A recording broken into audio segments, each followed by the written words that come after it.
So here's the data regarding the online data collection method. You can see here, these are the questions that were answered and the states in which the people that answered them live in. We will add one more category here regarding if they were in Spanish or English. And that is coded over here by 9s and 10s. So we'll just move the 9s, which mean English, would be coded as a 2, as you see up here. English is going to be coded as a 2. This will make sense once we go into SPSS and put in that data.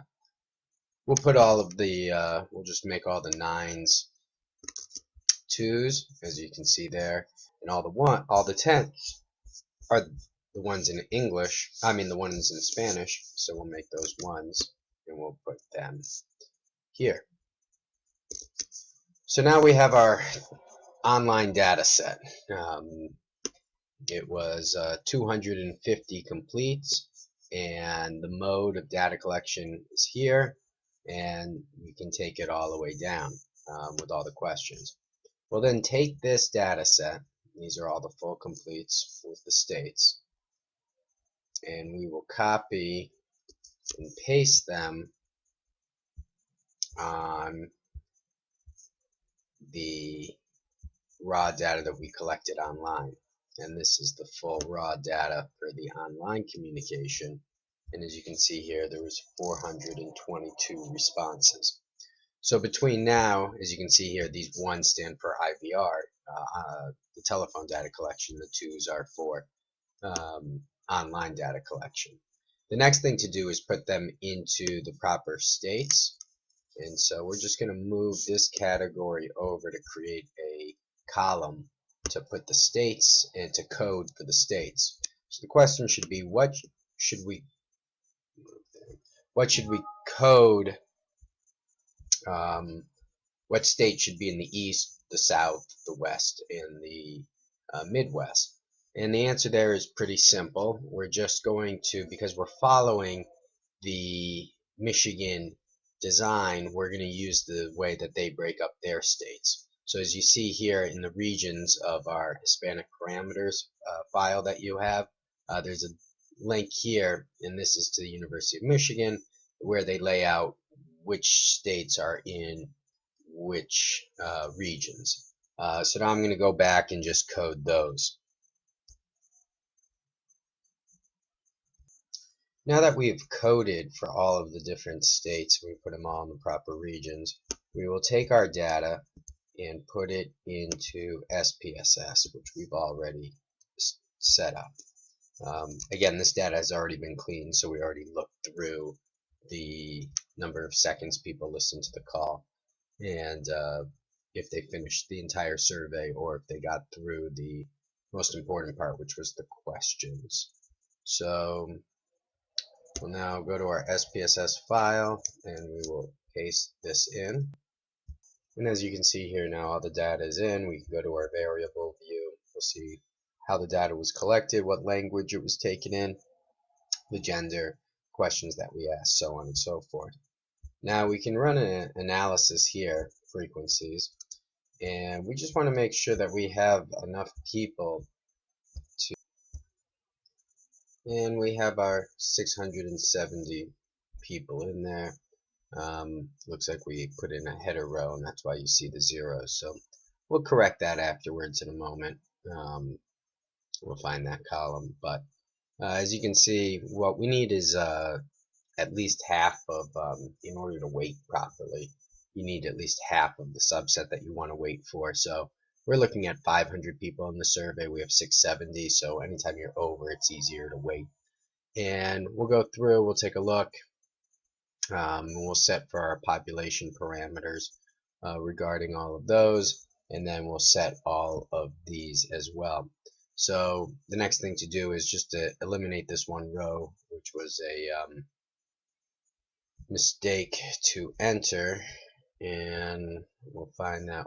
And then what we'll do is, I think it's the last. And then what we'll do is we'll do our weighting.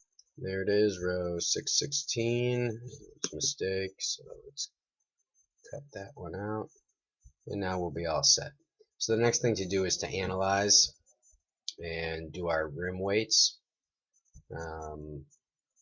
We're going to do these based on, as I said, the mode. So we'll name these our weights, and then what we'll look at is our gender. And our gender, we know that, make sure I get the right, females. So 1 is female, so females are 49% of the Hispanic population, males are 51%. We're going to take a look at our age category, and again, the way that all of these have been created is here on your parameter sheet. As you take a look at our parameters, I've laid them out here, but the age parameter, the education, and the region, the one that we just talked about, are all down here. You don't need to worry about these. Pew and Harris, they analyze their states differently, but because we're following Michigan, we're just going to go with Michigan's numbers. So now I'm going to set up our parameters for this, and then we'll run our analysis. Okay, so now we've set our parameters for gender, region, and educational level. That's all we're going to use here because we ran a couple of chi-squares on party affiliation and age. Didn't make a difference, so it wasn't significant. So we're going to leave it, same thing with mode, as that will be our final weights. We'll go in, we click on data, go down to weights. We've set it to rake weights, and we click OK. Go to analyze, we'll go to descriptives, frequencies, and now we'll run them, and we'll see here that our gender is set where we'd like it to be. Our regions are set where we'd like them to be, and our educational level is set where we'd like it to be. So now that we have all of that, we can now analyze the data in the 5 questions. So the first thing that we do is we take a look at this question, getting along financially. And remember that we're taking better off, subtracting it from worse off. So here it's 46 minus 54. That would be -8. Plus 100 would be 92, would be the score there. And now we'll go through and I'll create all of those in a table. Okay, so now we have our 5 questions. We're going to just set this up with 46. For question 1 was 4654, so that's -8 plus 100 gives us 92. The next question is 4949, so that's a 0 plus 100, that puts us at 100. 41 minus 59 is -18, that plus 100 would give us 82. 36 minus 64 is 28, -28. So that would give us a 72. And our last question was 52 minus 48, which is 4, which would give us 104. So now we take these and we add up these scores according to our formula, and we divide by 6.7558. So we'll just quickly go divided by that plus 2, and this will give us our current index of 68.6.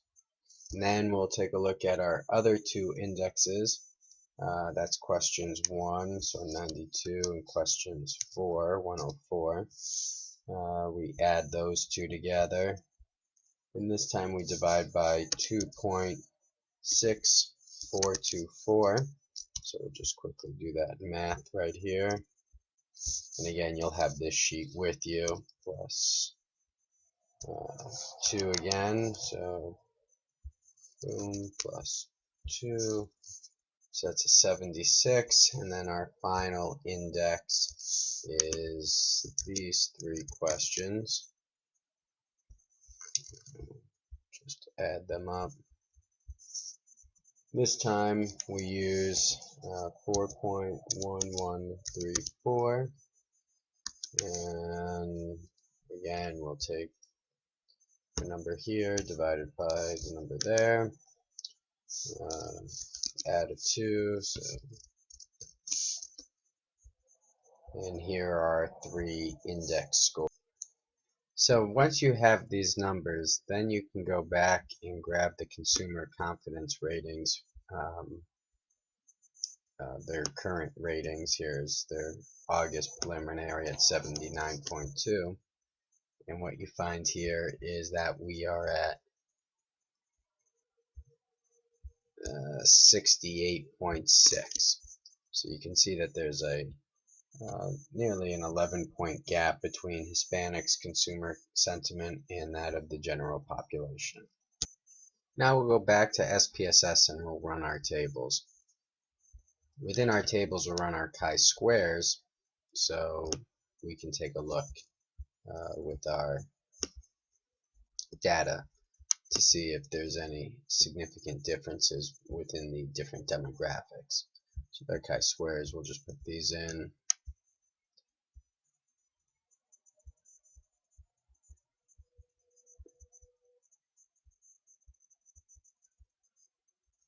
We'll apply to all. We'll click here. Oops. And we'll put in all of our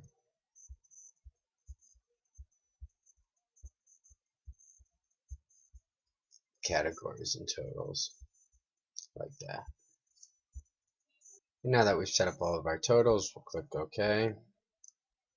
And now we'll get all of our data in our crosstabs that we'd like to see. And then finally we'll run our chi-squares. So we'll go to our descriptives, crosstabs. We're going to run our demographics. So we'll take a look at our mode, our language, age,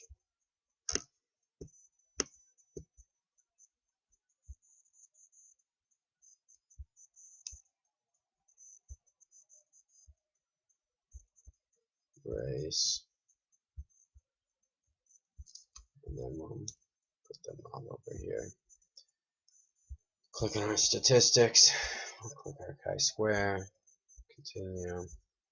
Then our cells, even though it's not necessary, we'll look at our expected, our observed, and our percentage by row. And now it ran through all of our chi-squares. We'll take out our chi-square values and we'll take a look to see what, if any, of these chi-squares are significant.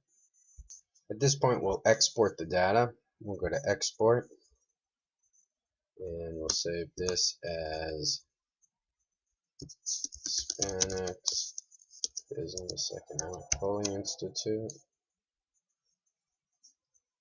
And we'll click OK. Now that we've exported our data into an Excel sheet, we'll clean it up by taking out some of this information that's more cursory than what we need at this point.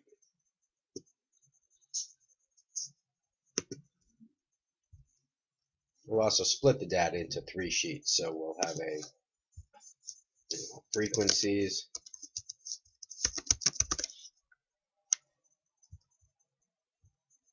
our tables,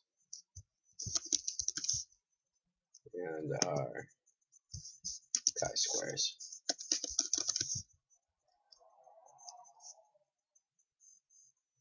Now that you've put the data on all 3 pages, it's time to analyze. So here we can take a look at our frequencies, and we can take a look at obviously the questions that we've already began to analyze, and we'll take a look at their opinions, Hispanics' opinions regarding Puerto Rico as a 51st state, and they're pretty split, 35, 34. 31% undecided. Uh, Most recent immigrations contribute or cause problems. 50% think that they contribute to this country, while 36 believe that they cause problems. What comes closest to your view of illegal immigration who are currently living in the U.S.? 58% believe that they should be allowed to stay and apply for citizenship, while 16% believe that they should stay but not be allowed citizenship. 26% believe that they should have to leave the country. Regarding the children coming in from over the border, following the current policy by 45%, speed up the process 55%. Who do they expect to be the next president? It is Mrs. Clinton with 58%, Mitt Romney at 10%. You can see Jeb Bush, but pretty much everybody else is a smorgasbord of choices. That's our race. Lived in the U.S. You can see most of the recipients had lived in the U.S. for a long time. Political breakdown, our educational levels, and finally the regions in which they live. Then we can take a look at our crosstabs, and you can start to take a look between, for instance, gender and some of the questions that we asked.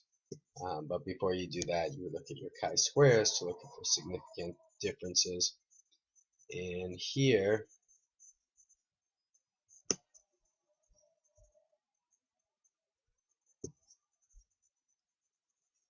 take a look at our Pearson. So here was 1 degree of freedom um, in the value.